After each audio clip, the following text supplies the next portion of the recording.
Chainsaw History time! Welcome to the bonus episode, everybody. This is Chainsaw History in the Value of series, where my sister and I force you to deal with the children's history books that our parents made us read when we were little kids. I am Jamie Chambers, and this is my sister Bambi. Hello. And if you are listening to us, this is going to be on the main Chainsaw History feed along with our regular episodes.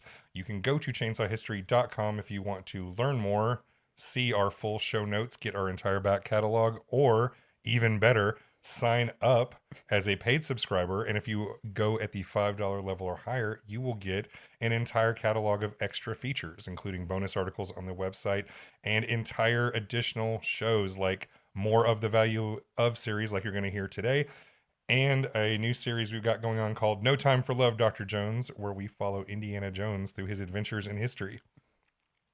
It's a thing we're doing. It is a thing. So today, my sister has brought one of these books that we had when we were kids. What have you got for us today, Mamie? I have The Value of Kindness, the story of Elizabeth Fry. Yeah, before we started recording, you're like, this is somebody nobody's ever heard of. This is somebody's, probably, I only know of her through these books. I vaguely remember her from this book, and I can't say I have heard her name recently. Yeah, no, she's like someone who was very cool and very forgotten about. So we're going to learn about Elizabeth Fry. So let's look at the cover. I want to see what we got going on here. We see a dude in a hospital bed, even wearing a collared shirt, and a nice lady who's wearing a covered head. She's wearing very repressive, like Elizabethan looking clothes, and she's bringing the dude in the bed flowers, and there's a butterfly behind her. Yes. Is the butterfly a thing in this? The butterfly is a fucking thing. Oh, okay. All right. So, Elizabeth Fry, let's get into it. Okay. And this one was written by a Spencer Johnson, MD. The founder of the series. So this one's a little bit more straightforward than the other ones I've read. It wasn't He's quite. not as good a writer as the people he hired. Well, the last person who did these books, at least for the ones that I've read for the women, she was horrible. It was really, really, this one's pretty straightforward, so I can't really pick on the writing of it too much. It's more just... So what did it say about her on that title page before? The title page before. Like it says something about her at the very top. Yes. So it says, this tale is about a person who was very kind, Elizabeth Fry. The story that follows is based on events of her life. More historical facts of Elizabeth Fry can be found on page 61, the last page. Nice. So we start out again with the words "once upon a time," because we know all biographies should start with "once upon a time."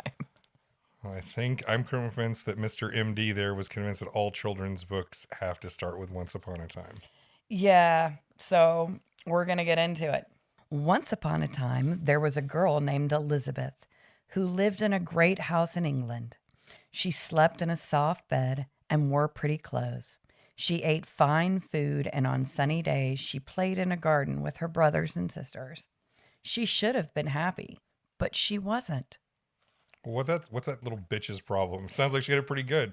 Yeah, it's like, okay, and you see her playing with some children, but she looks unhappy. Dear world, everything's great, but I am an ungrateful brat, and I am not happy. But of course, I'm sure that she has a noble reason for being unhappy. I like being kind to people, she said, because it makes people happy. I wish I could go out and be kind to those people whom no one else thinks about. So she's unhappy because she can't be kind enough to the right people who need it the most. Yeah. Oh, okay. All right. Yeah. It's like I can't be kind to the rich people that fuck you. I fucking live with.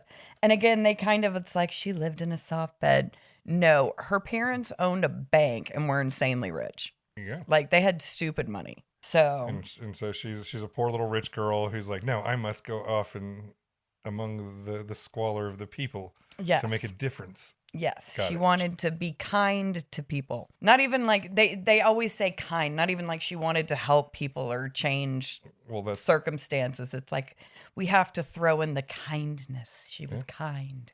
I mean, I'm a fan of kindness. Yep. I So prefer here's kindness where to we niceness. here's where we have some bullshit. Cool. There were days when Elizabeth was sad. On one of those days, that a butterfly came flitting into the garden. She pretended that the butterfly was talking to her. Ooh, was it like the butterfly from The Last Unicorn, just like singing random shit? No, but here, you can see the butterfly because it's weird. That is the result of doing drugs. Yes. That thing, I mean, that bug-eyed is definitely the word to use for this butterfly. Mm-hmm. It's got big, terrifying red eyes with antennae curled up over them. And he's got these Mickey Mouse gloved hands sticking out to grope this poor girl. It's a she, and that's why she has the she lipstick. got the lipstick, so she's Minnie Mouse gloves. Okay. And I assume that's just we're getting a close-up and that she's actually not the size of a medium-sized dog. Well, I mean, the butterfly sticks with her, so. But since it's an imaginary butterfly, it's an imaginary it's fine. butterfly. So she gets an imaginary butterfly. She gets an emotional support butterfly for being rich. Mm-hmm. That'll help her cope with the trauma of her life of luxury. And the butterfly asked her why she's sad.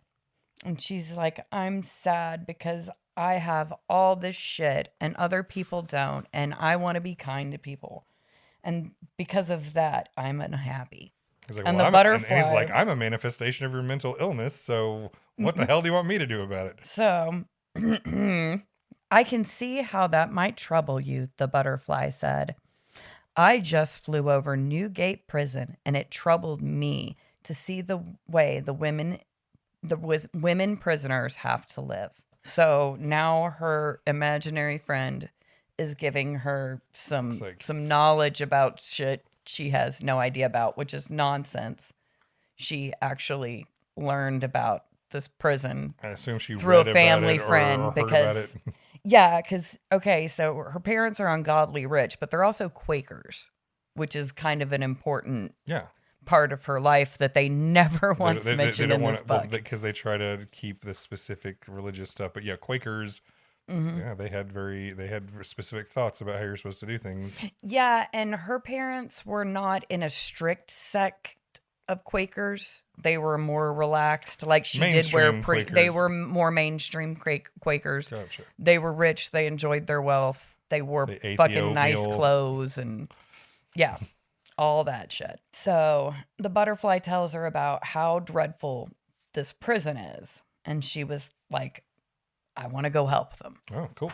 Yep. And so she ran into the house and she said, I'll change my clothes. I don't want to remind them that they don't have pretty clothes. I'll get rid of this Paris Hilton shit and I'm going to dress like a slob. So she put on a simple gray dress and covered her head in a plain white hat. I'll go with you, offered the butterfly, but not if I have to change my clothes. Elizabeth laughed. Everyone knew that butterflies couldn't change their clothes. Yeah. We're laughing because it's hilarious. Real quick, I guess I'm fuzzy on it. What year are we in, or what time period are we in? Because I don't think we actually said. Do not say at all in almost any of these books. It's like the time period's ambiguous. You have to flip to the back to see their biography. So Elizabeth Fry was born in 1780. Oh, okay. So I wasn't far off when I said Elizabeth, and I was. Yes, but we're closer to Victoria than Elizabeth. Yeah, for sure. So she wanted to go and visit the women in this prison. Her dad was like, "Hold on there. That sounds like a fucking dangerous and terrible thing for you to do as a young woman." You do know that you're rich, right? Yeah. And it's like, it's dangerous. You could get hurt. Fuck that nonsense. So he decides that she should go visit people in the hospital. because that is a lot safer. You And were a that's- lot less likely to be violently assaulted visiting people in the hospital. Which is funny because that's what they put on the cover. That's the cover image is just... Which is like not part of this story at all. Like that's just where it started, where her parents were like, "No, you can't go visit a prison. That's So they fucking just insane." picked a random illustration from the middle of the book and just Yes. slapped it on the cover. Got because like this dude looks way happier He's like, than the women in prison. I only paid for so many of these drawings, Mm-hmm. and we got to use one of them twice. Yup. So Elizabeth goes and she visits people in the hospital, and she was happy. I'm and being busy. kind.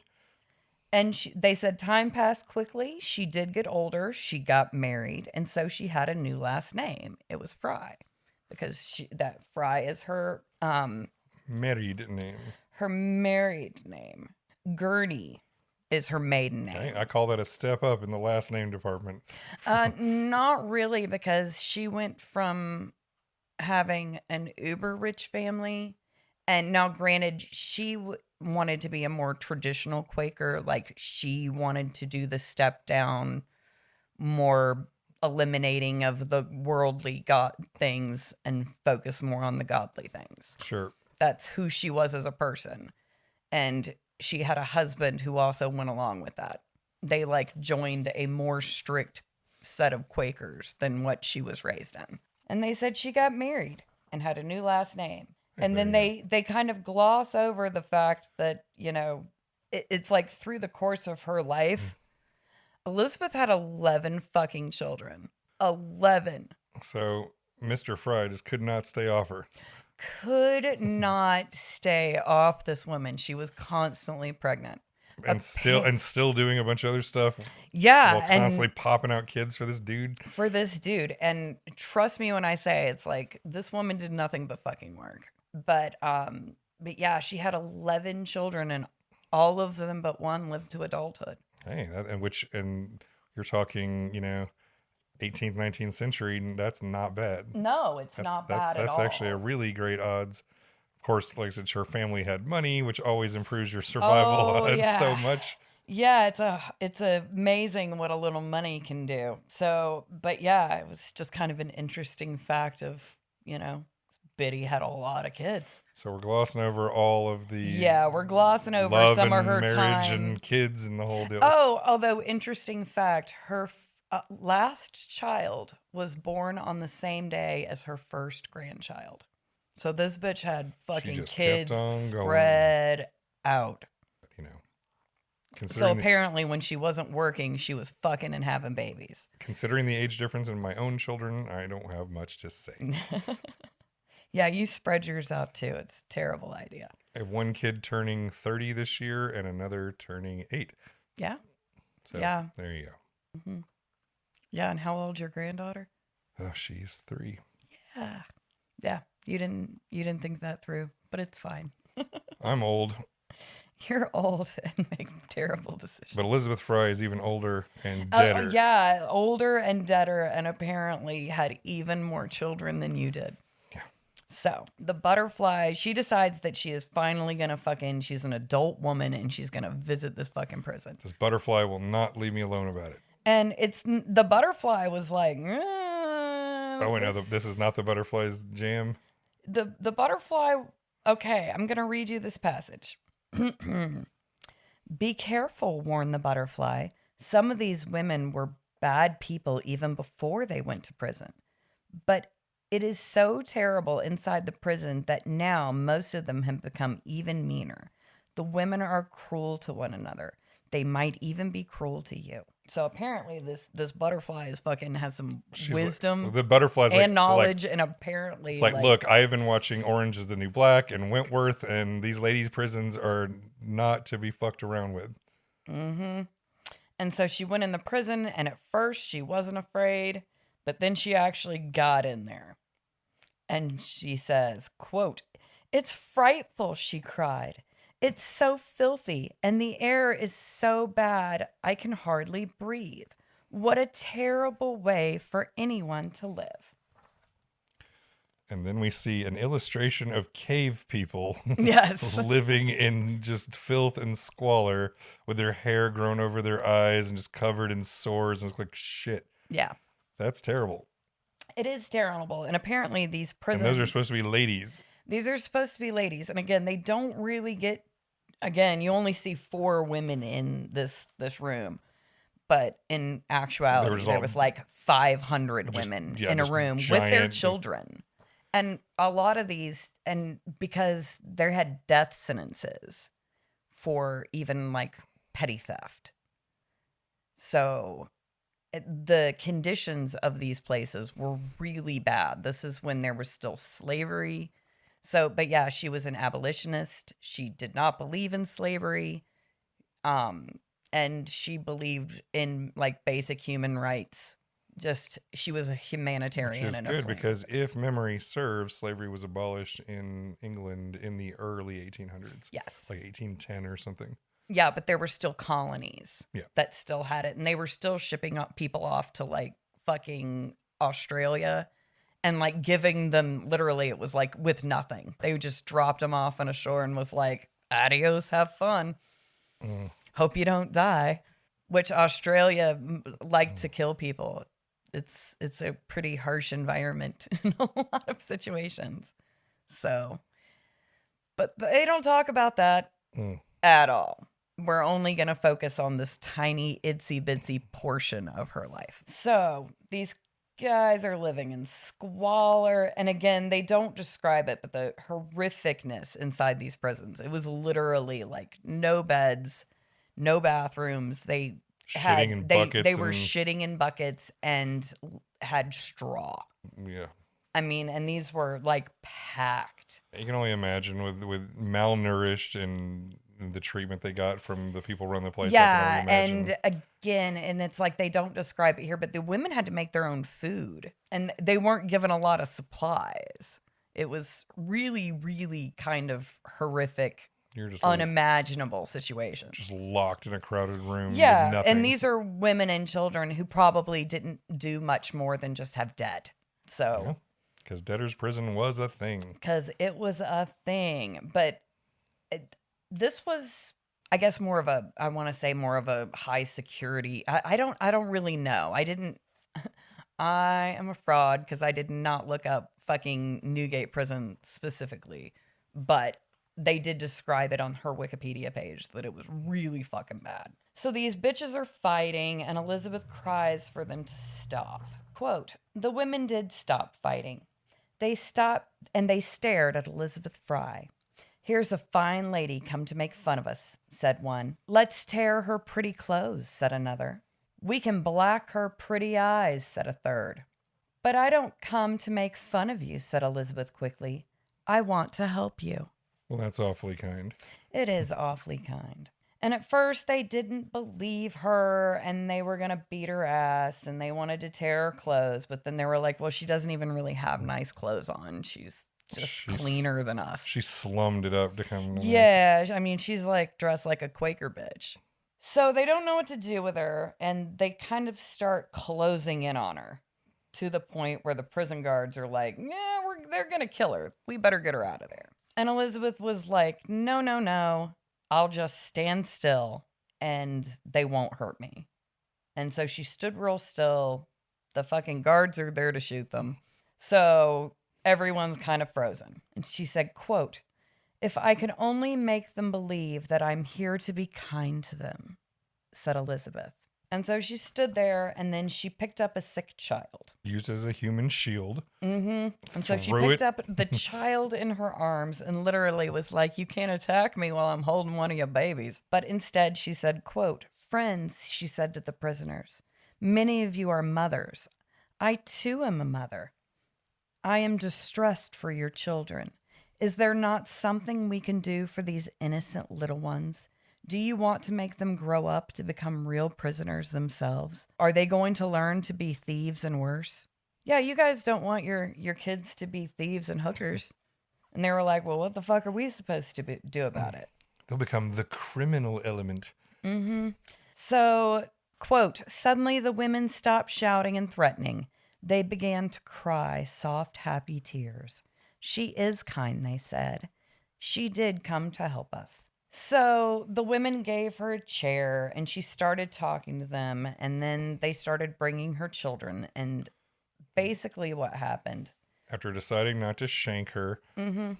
that she wanted to open up a school for these young, innocent kids that are just imprisoned with their mom. Prison children. Prison children. Yeah. And again, they do not get into this, but one of the first things that she does is get prison separation, because men and women in prison weren't necessarily separated and women were getting assaulted all over the place. Imagine that. Yeah, so she was like, and she also made it where, like, the guards themselves a lot of times had to be women. That they couldn't just be around nothing but men. Unattended with men and who would molest them. and they have no recourse or anything. They can do shit. Exactly. So that was one of the first reforms that Gosh, they do not talk about. Imagine jail guards sexually assaulting inmates. I've Inmates, never heard of that before in our local fucking sheriff's office. Yeah, well, it was even worse because they had inmates in there with female inmates. Just why not just throw everybody together? What's the worst that could happen? Because apparently, I mean, and again, they didn't really see these people as human beings anymore. I mean, we don't do great at that now in America, much less back then in the early 19th century. In jolly old England. But so Elizabeth starts a school in the prison for these kids. And so, quote, Elizabeth started a school for the children of women prisoners at Newgate. She taught them reading, spelling, and sewing. Most of the mothers couldn't read or spell. They would peep through the door of the schoolroom and think, I wish we could go to school too. So you see her. So she's got her little prison classroom for these little vagabond prison children. Mm-hmm. But you can see it's not as dirty. Clean things up, and she's got a picture of a cat, C-A-T. Mm-hmm. So she's teaching these kids. And so the women come to her, and they're like, hey, yo, can you teach us how to do shit too? We also would like to read and shit. And she was like, I don't know if I can do that, but I can try. It's like, I can ask, but I can't promise anything. Because, you know, she had to ask to even set up the school for the kids. And they were like, well, we don't think that that's valuable. And she was like, well, I think you're wrong. They're like Gaston from Beauty and the Beast. Like, we don't want women reading. They might started getting ideas and thinking. Well, apparently that was not how this went. So, quote, Elizabeth Fry invited the prison authorities to her home. And again, her home's pretty big. It's pretty nice. She's a pretty influential, well-to-do lady. So it's not like with an army just anyone was asking. Small army of children at her command. So, quote, if we could make the prison a nicer place, she said, and if we could teach the women something useful, they might live better lives once they are out of prison. It won't work, said the authorities. However, we will let you try, just to show you that you are wrong. To be kind to these prisoners. Ha ha ha, men know everything. So they gave her permission, so she started opening up a school for the women. And she says, quote, when you can read and write, she told them, you will be more likely to succeed and not return to prison. Mm-hmm. And then we also have, quote, I wish that I could read and write, thought the butterfly, but it couldn't. Butterflies simply do not read and write. It's really bad.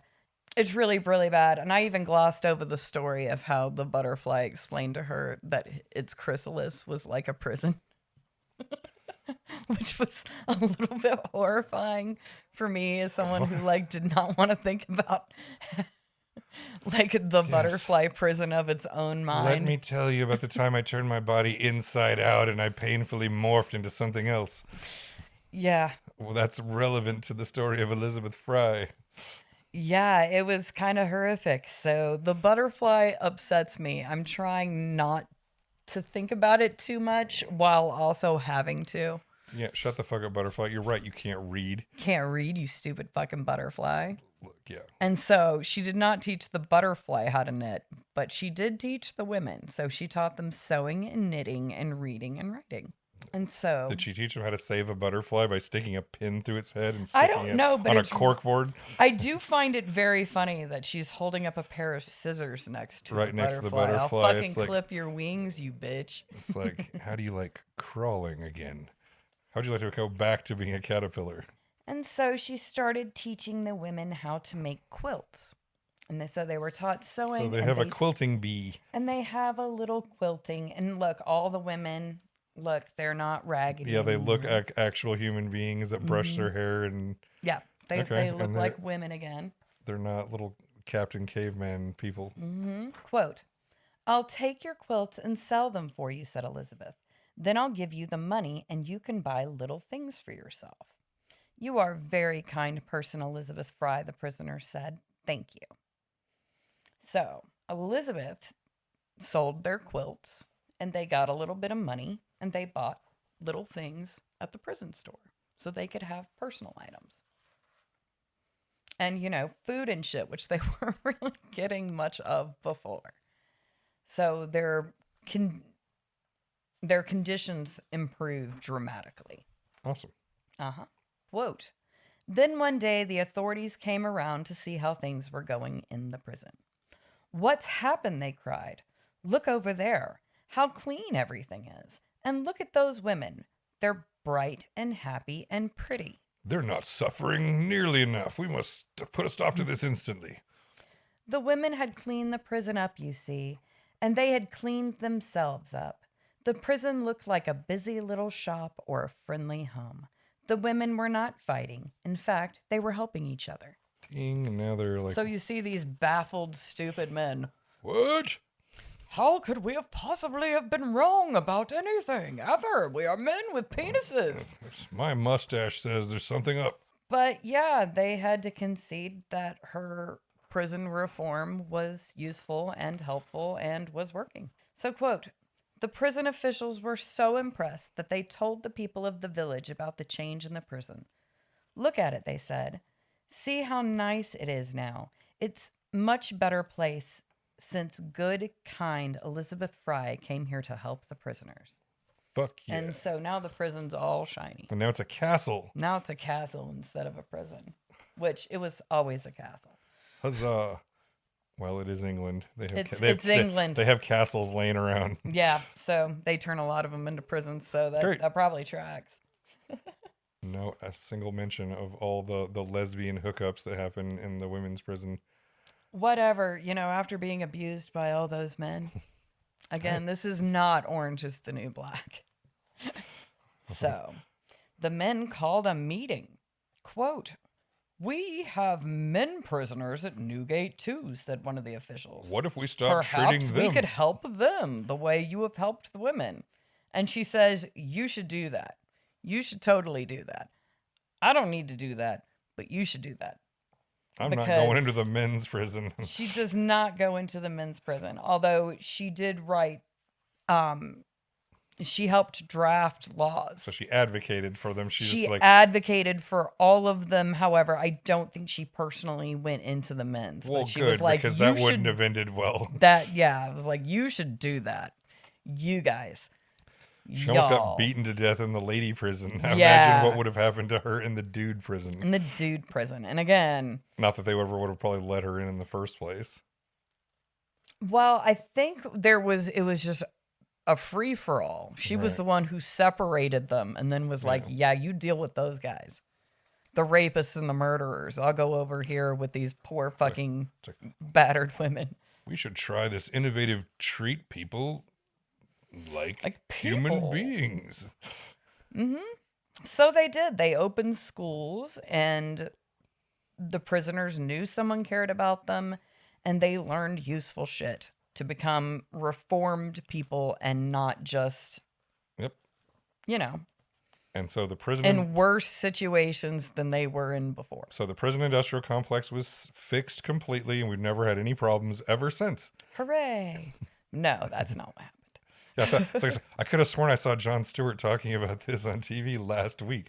Yeah, well, and again, I don't know what the prison situation in England is. I mean, I'm going to go with it's probably not great. However, but I don't know a whole lot about it. We inherited our legal system from England, and like back in the day, our prisons sucked just as bad. Mm-hmm. So, quote, soon Elizabeth Fry was getting letters from all over Great Britain. She got so many letters that her daughters had to help her with her mail. Luckily, she had lots of those. She had tons of those. Mm-hmm. Like 6 of them. See, she knew all that sex with her husband was going to come in handy one day. Yep, so now she has child labor, and they help her. And one day, here's a special one, Mother, cried one of the girls. It has a red seal on it. Whom do you think it could be from? Gasp. Elizabeth Fry was very happy when she opened the letter. It was an invitation to come speak at the House of Commons. Oh shit, she's going to Parliament. Yup, and she was it was the first time a woman other than the Queen had been asked to speak for the government, to speak to the government. Wow. And so the butterfly says, "Can I come with you?" And she was like, "Of course you can, imaginary butterfly. How could I possibly do anything without you?" Because she's fucking criminally insane. Who's going to give me nightmare fuel with your stories of metamorphosizing? Yep. Although here you can see the picture. All right. So yeah, you see her dressed up in her school marm outfit, giving a talk to all the powdered wig dudes in the House of Commons. Yep, but she is like wearing like pink.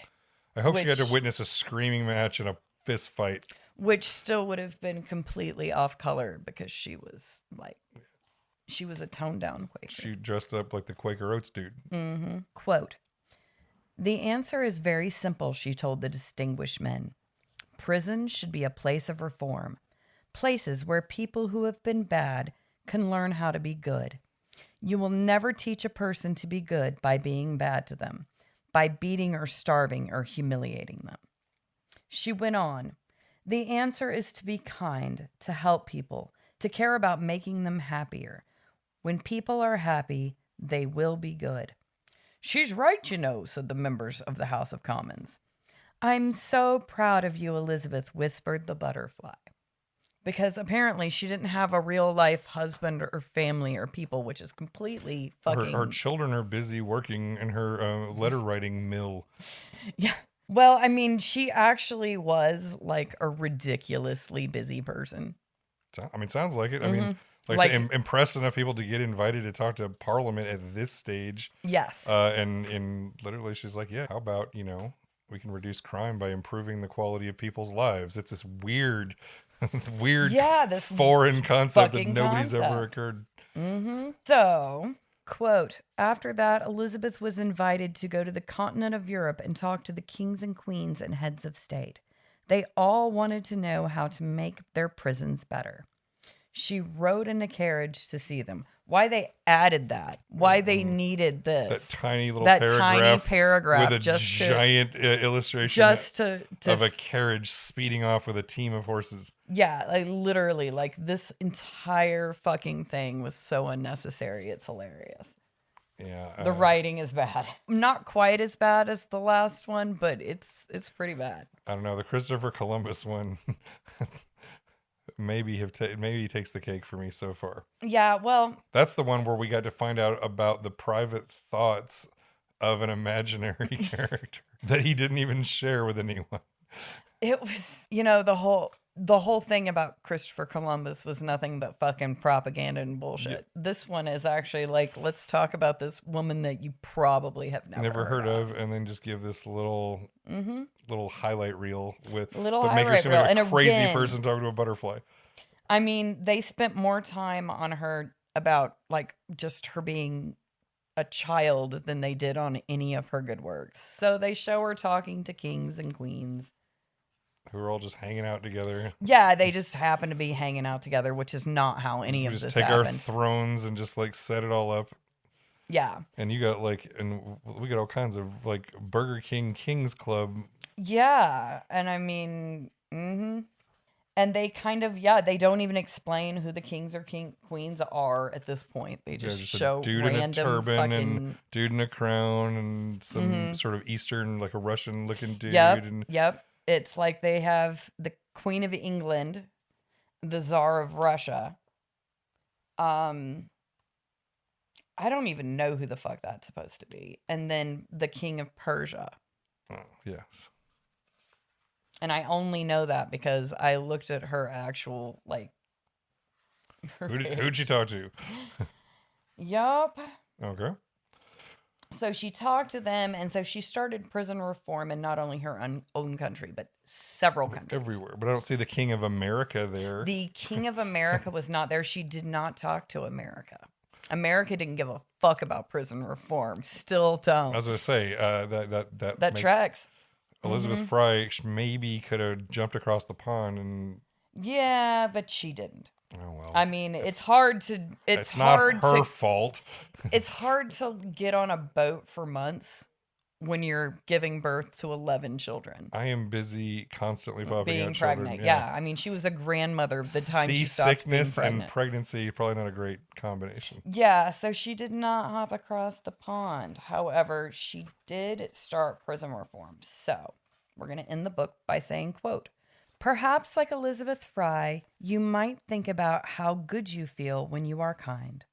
Of course, you may decide to bring kindness in your own life in very different way indeed.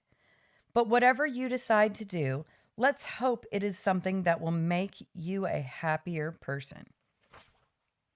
Just like our kind friend Elizabeth Fry." So, everybody go out and reform your local prisons and jails. I mean, she sounds like a pretty admirable person. I don't know anything about her other than, like I said, I remember this one vaguely from when we were kids, but I don't know that her name's popped up in the rest of my life. Yup, and so here we go. I'm going to read directly from her Wikipedia page now. Sure. She supported efforts by Queen Victoria, the emperors Alexander I, Nicholas I of Russia, and was a correspondent of both wives to the emperor's mother. In commemoration of her efforts, she was depicted by the Bank of England on £5 notes in circulation between 2002 and 2016. Damn, so she was literally their $5 She was on their bill. she was their fucking money for a minute. She was that influential. That's the £5 note. That's the Abe Lincoln spot in America. Yep. So good for you, Elizabeth Fry. And yep. Although funny enough, she was taken off of the note in 2016 to be replaced with Winston Churchill. Oh yes, maybe good old Winston, which now makes me a little sad, but you know. And since she was a Quaker, yeah. So she was a Quaker. She was fucking. So they got somebody 100% drunker than Elizabeth Fry to be the new £5. 150%. Winston Churchill was one of the books, ValueTales books, that's sitting that I have. Oh, do you have Winston Churchill? I have a Winston Churchill in this series. Ooh. Which I bet does not talk about his raging alcoholism even a little bit. Probably not. And again, I have Eleanor Roosevelt in mind, but yeah, that's your I sometimes make it my pinnacle. happy place. So I'll do it eventually, but I want to do it in correspondence with. We won't add this in. But this book definitely is a sad and timely reminder that our prison system 100% sucks. Like I said, I watched the most recent episode of The Problem with Jon Stewart on Apple TV Plus, where he literally did a whole episode on the prison industrial complex and the desperate need for change that we need things.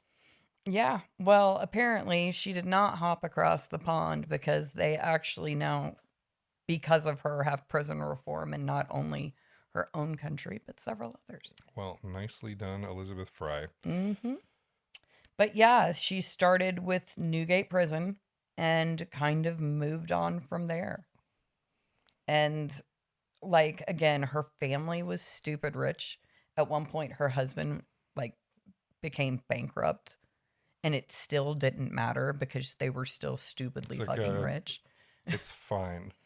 But yeah, it's like, so she's came from a family of Quaker bankers and then married into a different family of Quaker bankers. There you go. So they were all about nothing but money and oats. Money, but she's still focused on going into prison and helping. Yeah, So, she nice. she actually like had a more but we've had much these toned down life. But we've had those similar stories of these people who are privileged who do decide to help people even at the lowest, like people in prison, especially back in these days. Holy shit. That's some of the worst first thing conditions she you can have. did was just take one look at it, go back to her house and like fucking round up clothes and shit just to bring before she did anything else. It's like she brought these people fucking provisions. Dirty women in rags. Yes. Yeah. And they were like, and she was like, oh, hell no, you need to get these men out of here. Yeah, So that can't be good. That can't be good. So she was really for. We need to limit all the sexual assault to only the prison guards. Yup. And again, she even tried to limit that by having like women supervisors. Right. Now, there are always ways to mitigate these situations. It's funny how they don't seem to stick in some institutions. So, yeah, it goes on and it talks about how she influenced different acts of parliament, and how the first one, like, didn't really do shit, and she was really mad about it. Yeah, the frustration of trying to change Yeah, things and from so the inside. she had to, like, do it again by passing another prison act. Don't make me pass another prison act.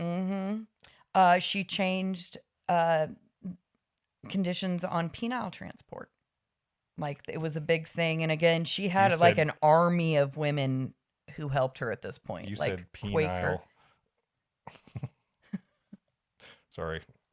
I'm immature. You're a child, Jamie. But yeah, so she worked on reform for these prisoners who were just being transported and fucking dumped. She was like, no, you actually have to like fucking switch this up.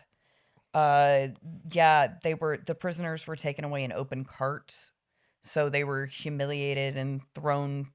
Yeah, they got the pelting with rotten food treatment and all that kind of thing. All of that shit. So she actually was the one who was like, no, you need to put walls up. These people don't need to be humiliated for a final time. Right.